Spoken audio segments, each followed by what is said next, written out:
Quizás una de las complicaciones más graves de la diabetes mellitus es la cetoacidosis diabética. Es un tema muy importante y es una de las urgencias más espectaculares a las que nos enfrentamos todos los días.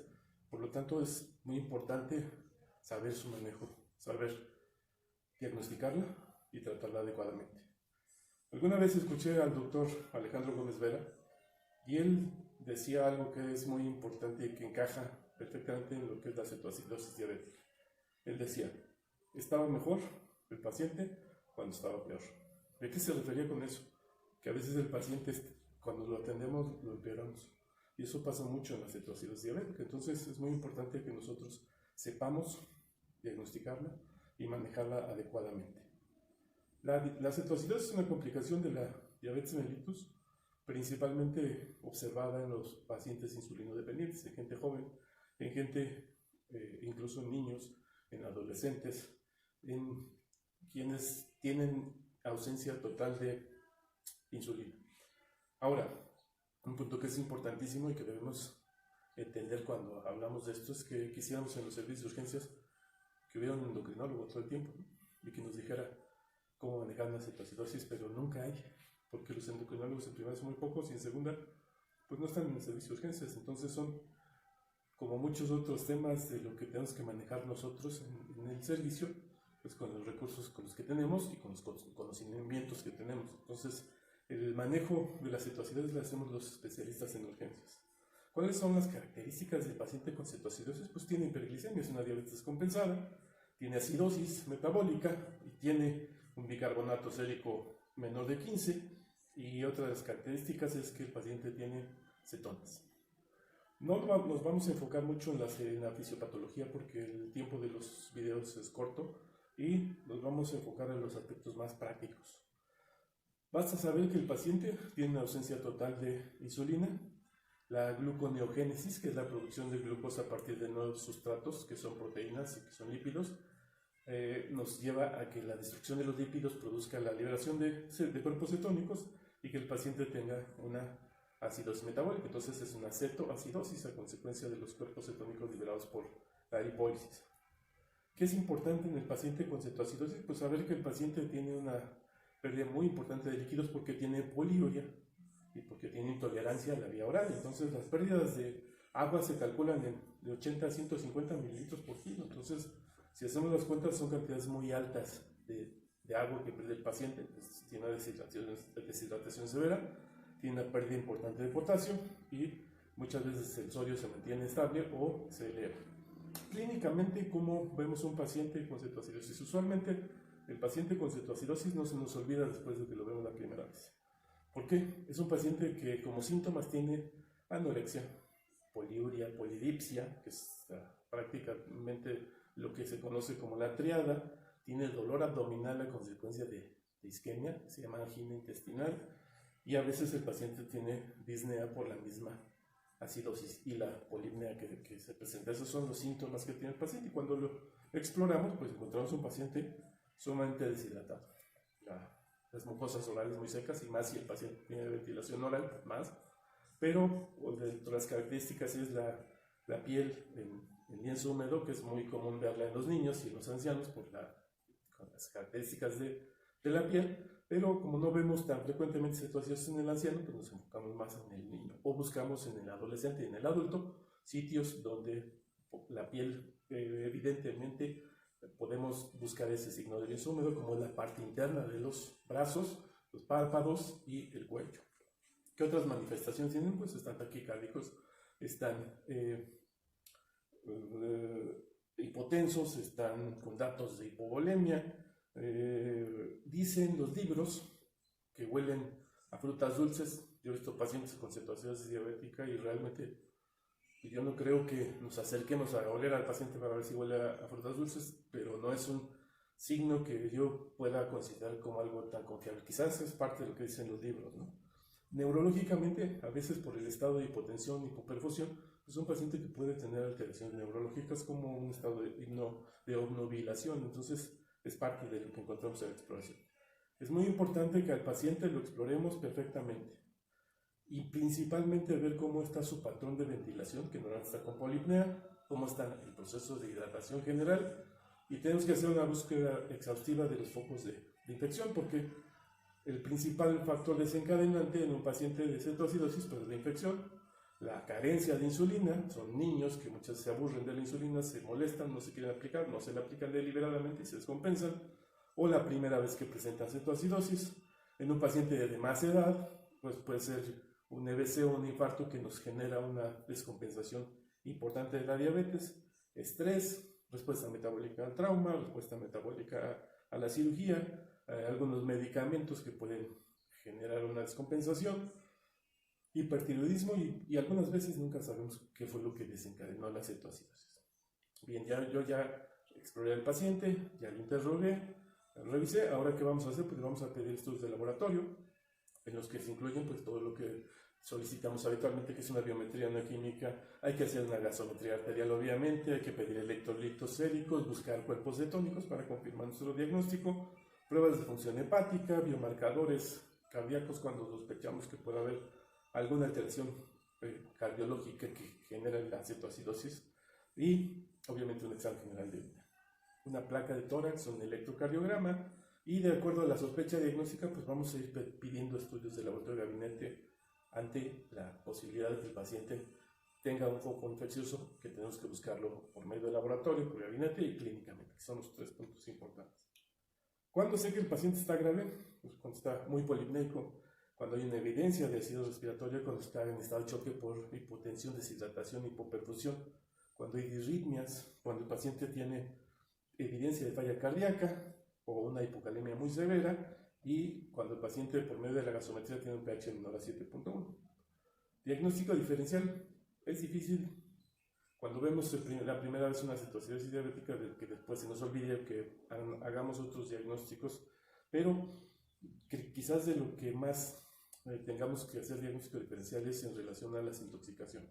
El paciente puede tener una acidosis metabólica por intoxicación por ácido acetil salicílico, por alcohol metílico, por otros tipos de tóxicos que pudieran llevarlo a una acidosis metabólica, y la cetoacidosis alcohólica, el paciente que es alcohólico, que lleva muchos días sin alimentar y que finalmente puede ser una cetoacidosis alcohólica. ¿Qué le vamos a hacer al paciente en cuanto al manejo? El punto más importante es estar al lado del paciente. El paciente con cetoacidosis es un paciente que vamos a estar manejándolo, y es un paciente que hay que estarlo cuidando prácticamente al lado del paciente. Hay muchos otros casos de padecimientos que vemos en urgencias, los cuales nosotros podemos darle el manejo y ver al paciente 3 o 4 horas después. Pero en la cetoacidosis tenemos que estar pegados al paciente, al lado del paciente. Los cambios que se generan con el manejo y las condiciones del paciente son entre minutos, entonces no me puedo alejar del paciente y estar haciendo un registro de su frecuencia respiratoria, de su glucosa, de la cantidad de volumen que le estoy administrando al paciente, y tener accesos vasculares permeables, 2, porque vamos a pasar volumen de forma importante, y mientras que estoy manejando al paciente, buscar los factores desencadenantes de este padecimiento. Y tener también en cuenta que los estudios de laboratorio van a ser también dinámicos. Se va a pedir gasometrías frecuentemente o estudios específicos de laboratorio. El principal punto en el manejo del paciente con cetoacidosis es el manejo con volumen. Tengo que administrar soluciones en el paciente para mejorar su perfusión tisular. Eso además lo que va a hacer, va por dilución a disminuir la cantidad de glucosa y va a mejorar el estado de la acidosis. Entonces el puro volumen es muy importante en el paciente con cetoacidosis. Sabemos que le vamos a pasar a lo mejor 1 litro de solución y el paciente va a orinar 1 litro de orina, pero tenemos que estar cerca del paciente y también tener en cuenta que cuando yo le administro volumen, esa hemodilución va a disminuir las hormonas contrarreguladoras. ¿Qué solución? Lo que comúnmente se utiliza, solución salina o solución Hallman, son soluciones isotónicas y que es el manejo inicial. La salina al 0.9%, que tiene una osmolaridad de 300 miliosmoles para buscar un equilibrio osmolar y no llevar al paciente a la principal complicación y la que más nos preocupa, que es el edema cerebral. Cuando yo utilizo solución salina al 0.45, que es al medio, la tengo que manejar con mucho cuidado porque nos puede llevar más fácilmente a edema cerebral. ¿Qué cantidad?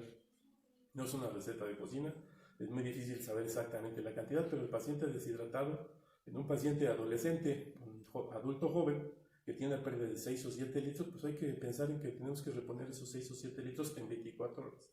No tenemos que administrar tan rápidamente la solución. Y un punto más importante todavía es no disminuir la glucosa rápidamente. No debo utilizar dosis muy altas de insulina porque entonces eso es lo que lo lleva a el edema cerebral. Entonces, ¿qué es lo que hacemos? Pues a lo mejor pasamos la primera carga de solución, que son 1000 mililitros para goteo rápido para 30 minutos, los siguientes 1000 para 60, para 90 minutos, y si se dan cuenta no es una indicación específica de volumen, sino que tengo que administrar volumen y estar con el paciente y hacer análisis de la frecuencia cardíaca, de la frecuencia respiratoria y de la diuresis para ir ajustando la cantidad de volumen que le tengo que administrar. Ahora, el manejo de insulina tiene dos formas de administración, una es por bolos y otra es en infusión continua. Depende mucho de las condiciones y de lo que contamos en nuestro hospital. A veces no tenemos bombas de infusión, entonces tenemos que manejar la insulina en bolos, que es una forma práctica. Y lo más importante es, regresando al mismo tema, es vigilar al paciente. Estoy hidratando y a lo mejor le voy a pasar un bolo de 5 unidades de insulina, que sabemos que va a disminuir aproximadamente 50 miligramos, y en una hora le pongo otros 5 unidades de insulina y vamos a ir viendo cómo va disminuyendo la glucosa por medio de la glicemia capilar y cómo vamos administrando volumen. Entonces, esos dos factores, el volumen y la insulina, es lo más importante en el manejo inicial de la cetoacidosis. Entonces, si vamos a administrar por medio de bomba de infusión, pues vamos a administrar 0.1 unidades por kilo por hora, ¿sí?